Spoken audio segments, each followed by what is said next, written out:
Halo teman-teman, ini perkenalkan nama saya Andi. Saya mau cerita dikit tentang kehidupan saya yang buram ya. Ini ceritanya cerita perjudian ya. Harapnya kalian semua jangan ikutin berjudi seperti saya, bercandu judi ya.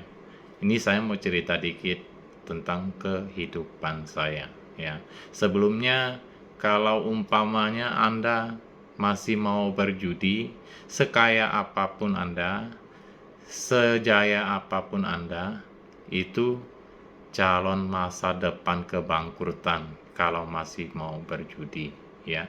Ini tentang saya ceritain dikit ya. Tentang kehidupan saya yang hancur gara-gara judi, jadi bangkrut semua, jadi hancur. Dari umur 25 tahun, saya buka toko furniture. Toko mulai rame 2 tahun kemudian, tetapi saya masuk ke pergaulan judi. Mau judi bola, judi online, judi offline, itu semua saya mainin. Ketika itu saya bangkrut kala judi sekitar 500 juta. Itu uang zaman dulu. 500 juta. Kita satu toko profitnya bisa berapa, tapi kita kalah sampai 500 juta. Itu saya hampir stres semua ya, hampir gila ya.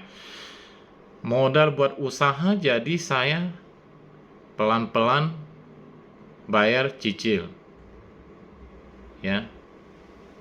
Pada supplier di mana-mana akhirnya nggak percaya sama kita. Saya pun pelan-pelan bayar cicil supaya menjaga kebaikan nama saya.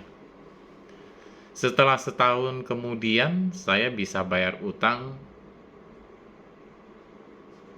pelan-pelan semua supplier. Akhirnya percaya lagi ke saya. 10 tahun kemudian saya bangkit lagi. Keuanganku sehat lagi. Punya rumah, punya mobil, punya 3 anak yang lucu-lucu, dan istri yang sangat baik hati dan sangat pengertian. Akhirnya kehidupan saya udah mulai normal. Tetapi 10 tahun kemudian lagi saya berjudi lagi. Akhirnya bangkrut total semua. Itu paling parahnya, sampai bermiliaran, sampai hampir 1 miliar ya. Sampai rumah dijual, mobil dijual. Ketika itu saya jatuh miskin.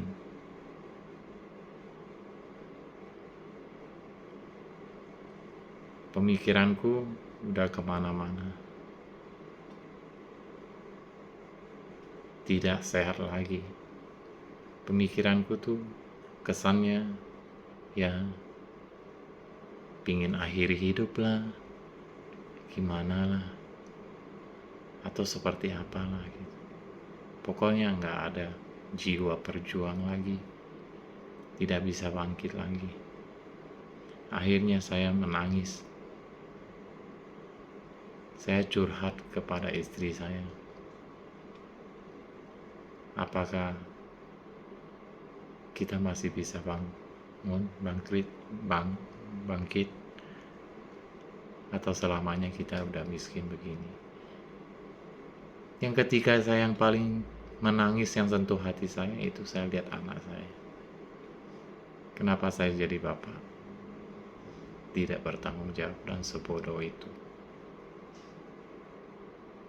Akhirnya saya menangis, sangat menangis. Saya bayangin kenapa sebodohnya saya begitu. Ketika kamu jatuh miskin, udah bangkrut, nggak ada teman yang dekat sama kamu. Masalah pinjaman sebelum kita masih jaya, banyak yang nawarin, termasuk bank. Nawarin ini, nawarin itu. Ketika kita udah bangkrut, kita mau pinjam dana, pinjam secukup buat makan aja kita udah susah. Pada di sini tolak, kartu kredit tolak, di mana tolak. Ketika itu saya curhat sama istri saya. Istri saya bilang, nangis bertubi-tubi. Istri saya bilang, bertobatlah kamu, janjilah sama Tuhan, kamu tidak akan lagi berjudi. Saya ikutin iya, nangis saya dengannya. Ya, saya bertobat dalam hati saya, dan saya berjanji sama Tuhan, saya tidak akan berjudi lagi. Dan tidak akan, saya bersumpah, dan saya berjanji sama anak saya tidak akan berjudi lagi. Demi kalian, saya lihatnya, saya menangis. Yang paling tersentuh tuh saya lihat anak-anak saya menangis. Masa depan dia pasti hilang, karena bapaknya bangkrut. Akhirnya saya untung punya istri yang sangat baik, sangat nasihatin saya, pelan-pelan lah, kamu akan bangkit lagi, jangan patah semangat. Akhirnya lama-lama saya mulai kerja lagi. Udah mulai kerja, dikit-dikit nabung. Akhirnya saya punya skill untuk dagang kecil-kecilan. Saya buka lagi furniture. Supplier yang lama sebagiannya masih percaya sama saya. Saya ngambil barangnya, bayarnya minta tempo 2 bulan. 10 tahun kemudian cicil utang semua saya bayar lunas, termasuk rumah saya yang kadang, termasuk mobil yang saya jual, saya beli kembali lagi. Ya, itu berkat istri saya, berkat doa istri saya. Ya, demikian video ini untuk pada yang bangkrut judi, janganlah putus asa. Ya, bangkitlah. Janganlah mikiran yang bukan-bukan, ya. Carilah orang terdekatmu yang terpercaya, termasuk paling utamakan istri. Kita jangan tutupin, jangan bohongin. Kita kasih tahu apa adanya. Kita sekarang udah seperti kayak gitu, ya. Biar istri yang bisa mendukung kita. Kita sukses semua itu dari istri. Kalau tanpa istri, kita tidak bisa apa-apa. Ya. Kita sukses semua dukungan dari istri. Tanpa doa istri, kita tidak bisa apa-apa. Itulah kehancuran saya yang dulu. Sekarang saya mikir lagi, itu kebodohan saya yang dulu. Itu sampai saya hampir mikirnya udah enggak lah, hampir mau bunuh diri lah, mau apa lah, ya. Tapi istri saya sangat sabar, semangatin saya.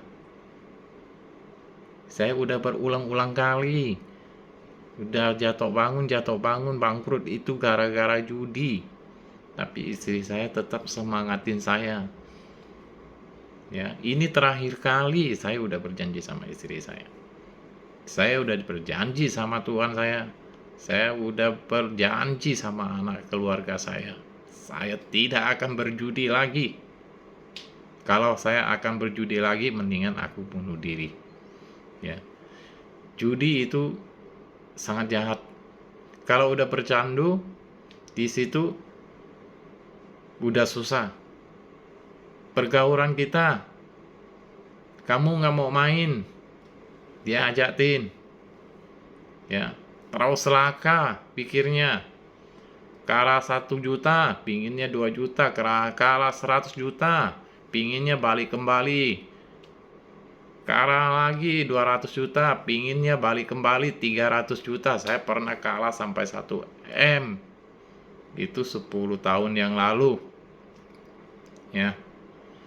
Kita juga, ya, namanya judi itu banyak penipuan ya, walaupun online walaupun offline. Penipuan ya. Demikian video saya. Ya, seperti kayak ginilah cerita saya tentang kehidupan saya ya. Sampai hari ini saya udah mulai bangkit sendiri. Pelan-pelan akhirnya ya, walaupun nggak sejajah yang dulu, tapi sekarang hidup dan saya tidak membayang-bayangin judi, tidak membayang-bayangin utang. Ya, hidup kecukupan walaupun dia tidak sekaya. Ya, terima kasih. Sekian video saya seperti begini. Ya, harap kalian nggak boleh bercandu judi. Kalau bercandu judi harusnya cepat-cepatlah lepas bertobat. Ya, kata pepatah, pemenang judi terbesar adalah berhenti berjudi. Berhentilah, itu adalah pemenang. Ya, demikian saya Andi. Terima kasih ya semua pada yang penonton. Terima kasih.